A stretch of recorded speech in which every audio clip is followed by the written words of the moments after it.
Wanted to go over a little bit of propaganda from the Allies and the Soviets against Germany because you can kind of compare it to today and all the propaganda that we see here in the United States, or Europe, against Russia, against China, against Iraq, against Iran, against, I mean, whatever, you name it, right? Everybody's our enemy. Be afraid of everyone. And they started that against Germany, um, right off the bat, 1930s, probably even before that. I'm not going that far back here, but you can see here on the left-hand side, 1940, the Chicago Daily News talking about a Hitler-led world where they want to have, where the Germans are claiming they're going to be a master people. I think they use the word Herrenvolk for that, which doesn't really mean master people. And the Germans never ever claimed they were a master people. So that 1940 article is a complete and utter lie. You can see up on the top middle there in 1945, where it says that recent German prisoners have been found carrying copies of a mythical speech to be delivered by Hitler in 1950, in which he announces the annexation of the United States as a German colony, which is ridiculous because the Germans literally never said they wanted to take over the US or anything. They did want their own colonies back, but I mean, you'll never see anything so anywhere about Germany wanting to conquer the US or take over the US. So more propaganda. And then under that, in the middle of 1941, it says more ridiculous propaganda. For example, I have in my possession a secret map made in Germany by Hitler's government, by the planners of the New World Order. Hmm. Well, I'm pretty sure Germany lost, so they weren't setting up a New World Order, but who was? And anyway, continuing, it says it is a map of South America and part of Central America as Hitler proposed to reorganize it. Today, in this area, there are 14 separate countries. The geographical experts of Berlin, however, have ruthlessly obliterated all existing boundary lines. But again, you won't find any secret document or map or anything where Germany talks about that. I'm pretty sure this was never actually made public because it didn't actually exist. You can see up on the top right, 1941, the title of the article was Nazis Sought to Seize Panama. Sure, you won't see anywhere again where the Germans state that they wanted to take over Panama.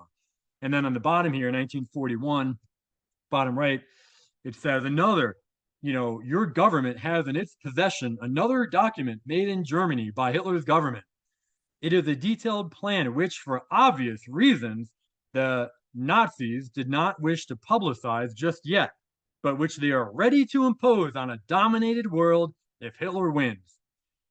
So now listen to this, because who's actually doing this today? It is a plan to abolish all existing religions, Protestant, Catholic, Mohammedan, Hindu, Buddhist, and Jewish alike. Okay. The property of all churches will be seized by the Reich. The cross and all other symbols of religion are to be forbidden. And we know that's completely untrue because Germany was a Christian nation.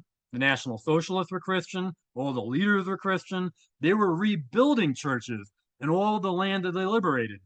Who wants to destroy all religions and all races and all geographical boundaries? Kind of sounds like a Jewish communist satanic plan, right?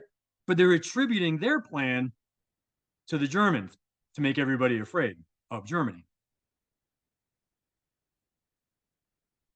Who actually wanted a New World Order, right? We just saw prior that they attributed the New World Order to Hitler.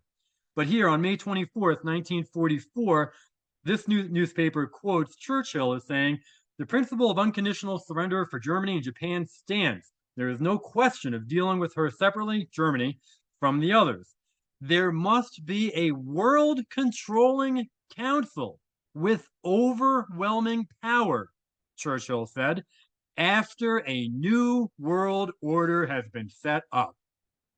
And obviously that New World Order didn't include Germany or Japan. So who really wanted a new world order? What are we seeing today? Who's unrolling the new world order? And then note that in October 1945, General Marshall, Chief of Staff of the U.S. Army, stated that after interrogating the German High Command, they had failed to disclose any overall German strategic plan to conquer the world. Chicago Tribune, October 9th, 1945. And you know why? Because there was no plan to conquer the world. The only plan to conquer the world has been the communist plan to conquer the world since 1917.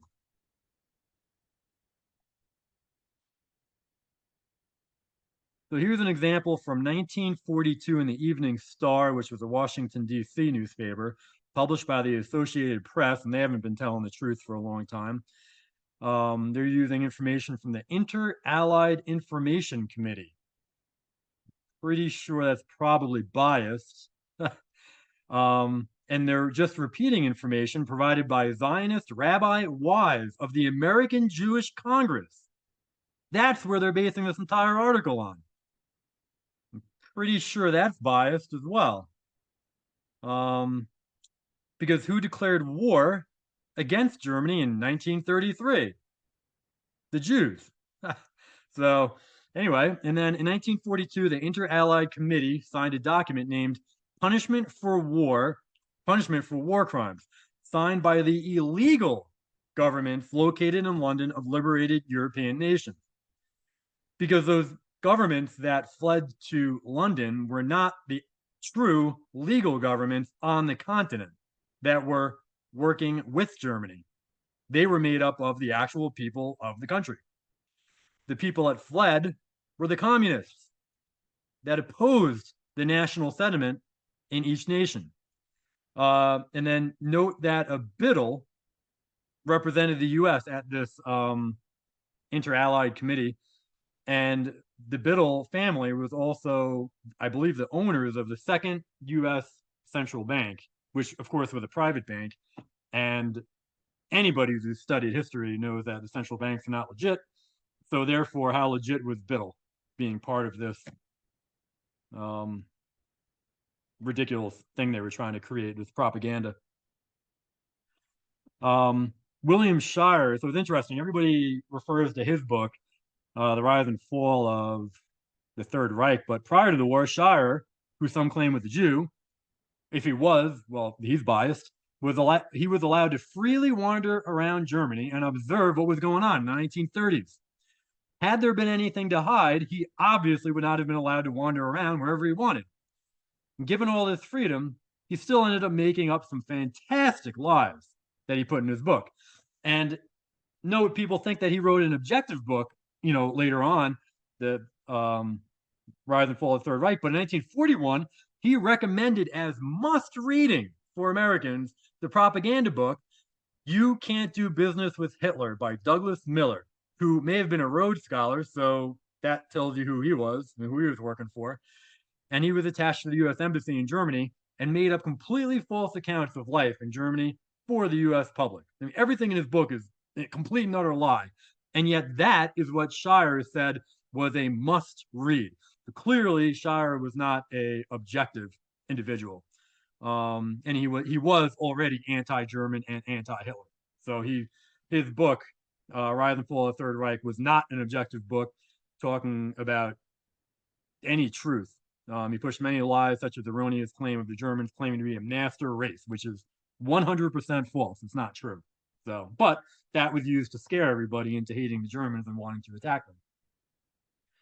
1944, the U.S. made a propaganda movie made None Shall Escape, and it's basically a Jewish production, right? Because they declared war against Germany in 1933. So here, the movie was produced by the Jew Samuel Bischoff. The Jew Alfred Newman was a writer. The screenplay was the communist Jew Lester Cole, whose dad was an admitted Marxist. And it was directed by the pro-Jew, pro-communist Andre de Toth. And the music was by the Jew Ernst Tuck. So yeah, it was predictive programming propaganda showing the Allies' predetermined intent to slander and destroy the German leadership so they could prop up the atrocity propaganda like the Holocaust after the war. And Yeah, so it's a perfect example of Allied atrocity propaganda and using Hollywood to mold the minds of the US population to hate the Germans. And they use Hollywood today to make, I don't know, people hate everything that's good and love everything that's bad. Ilya Ehrenberg, so he was a Soviet Jewish monster who wrote the book The War. And these are quotes from his book. It says, the Germans are not human beings. And that's per the Jewish Talmud, right? We're all cattle. Henceforth, the word German means to us the most terrible curse. From now on, the word German will trigger your rifle. We shall not speak anymore. We shall not get excited. We shall kill. If you have not killed at least one German a day, you have wasted that day. And another quote, kill, kill. In the German race, there is nothing but evil. Not one among the living, not one among the yet unborn, but is evil. Follow the precepts of Comrade Stalin. Stomp out the fascist beast once and for all in its lair. Use force and break the racial pride of these German women. Take them as your lawful booty. Kill. As you storm onward, kill, you gallant soldiers of the Red Army. Kill the Germans wherever you find them. Every German is our moral enemy. Have no mercy on women, children, or the aged. Kill every German, wipe them out. Kind of similar to that book, Germany Must Perish. I don't remember the guy's name, but that was written in the U.S., I think, in 1941.